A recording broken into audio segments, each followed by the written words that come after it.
Hey, fourth graders. Today we're going to work on our reader's notebook. So make sure you have your notebook and make sure it says readers. And if you remember in class, we went ahead and already made our header up here for reader's notebook. We started our table of contents. We know that we're going to be working on characters today, and we're going to be putting it on page 1. We went ahead and skipped a couple of pages, so we have room for our table of contents to continue as the year goes on. And right here, we're going to go ahead and start on our characters page. In class, you should have been sent home with a packet. The packet looks like this. And today we're going to be using the characters header. And we're also going to be using one of the people. So you can choose which character you want. Go ahead and cut it out and you're going to glue it in your notebook, just like I have mine glued in my notebook. You can pause this video at any time if you need to do your work. Once you have your character glued in, and your character heading glued in, we're going to go ahead and start taking some notes. Now you may say, Mrs. Feller, there was another paper in that packet. And you're right.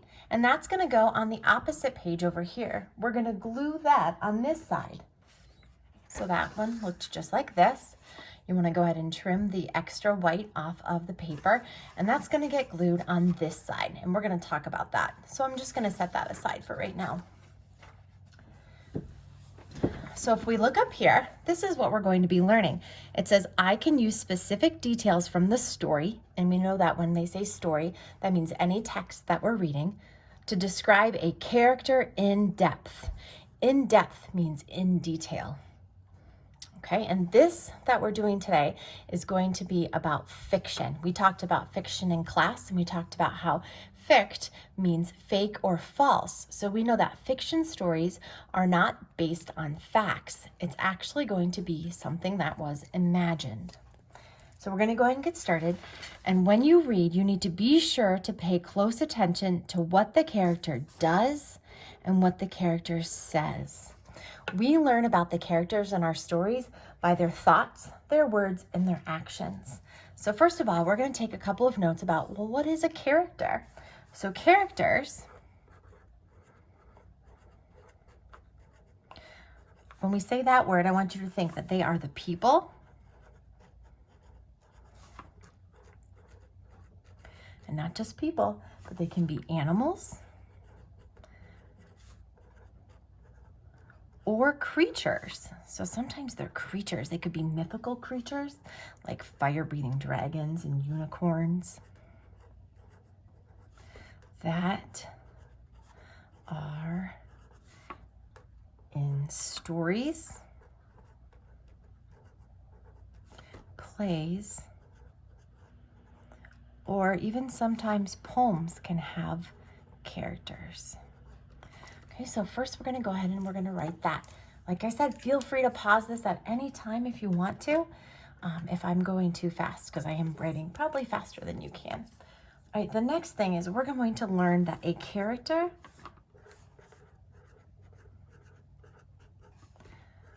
has something called traits, and a character's traits, so traits is going to be our key word there. A character's traits can be inferred,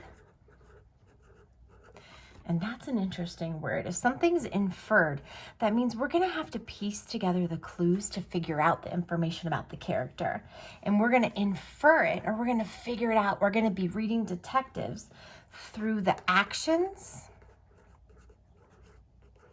So what is it that the character is doing? And then through something called dialogue. And dialogue is going to be a fancy word for talking. Okay, so we're going to look at the character's actions and their speaking. So what they do and what they say in order to learn more about the character. Now, what I love about a lot of the stories that we read is that as the story goes on, the character is going to change or grow. They're going to learn something. We learned in class that the fancy word for a lesson is going to be like the theme. So when we see characters change, you want to focus in. What did the character learn? What was their lesson? Because that's going to help us figure out the theme of a story. Okay, so let's go ahead and one more note here. Characters, they change and grow throughout. Oh, I wrote grown. Oops. Throughout. Not a big deal. The story. Okay, if you think about that, they learn a lesson. They learn lessons, sometimes more than one, as a result of the events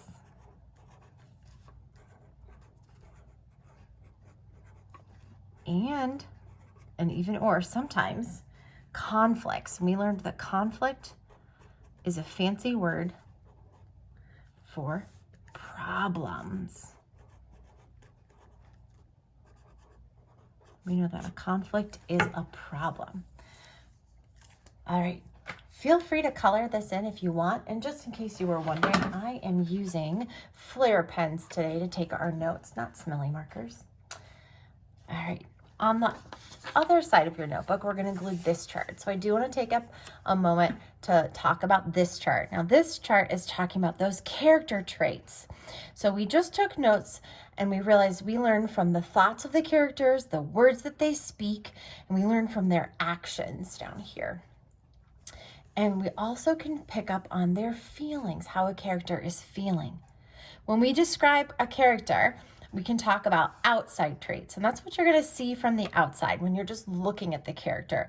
That's when the author might tell you what color their hair is, or their eyes, or how tall they are, or what they're wearing. And this gives us some clues about them as a character, but what we really like to focus on are going to be these inside character traits. What do we learn from their thoughts, their words, their feelings, and their actions? And this is going to tell us, I love this list, this is a great list. Is our character adventurous? Are they athletic? Are they friendly? Are they careful? Are they helpful? Are they hardworking? Are they responsible? Are they obnoxious? How about mysterious? All of these words are words that we can use to describe characters in a story. So if we think back to books that you've read before, you can probably pick out some of your characters and you can describe them as being curious. When I think of Wilbur the pig from Charlotte's Web, he was really curious. He liked to explore around his pig pen, which is how he got to meet Charlotte in the first place. And so if you're going to pick a character trait word and describe a character, then you want to make sure that you've got evidence from your story. These words can also apply to you. So if you think of yourself, you could probably use a lot of these words to describe yourself, like intelligent and imaginative, maybe funny. For me, if I look at this list and want to think of some of the words that might